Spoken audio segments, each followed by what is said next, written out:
అసలు బీజ అక్షరాలు అంటే ఎన్ని వాటిని మనం పఠించవచ్చు అంటారా? బీజము అంటే ఏంది నాన్న? విత్తనము. విత్తనం.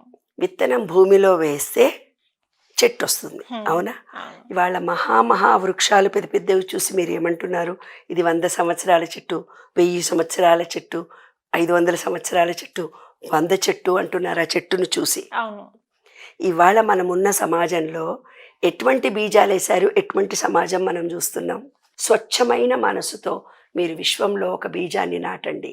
ఇక్కడ ఏదైతే ఐసియు అనే పాజిటివ్ ఎనర్జీ పాయింట్ ఉందో అది బీజంతో కూడుకున్నది. ఏ రకమైన బీజంతో ఐసియు అయింది? నెగిటివ్ వేసి అవే మహావృక్షాలని మనం చూస్తూ ఆ నెగిటివ్ భావాలు మళ్ళీ ఇతనే అంటాడు, అబ్బా నెగిటివిటీ ఎక్కువైంది, మళ్ళీ తను చేసేదంతా నెగిటివిటీ.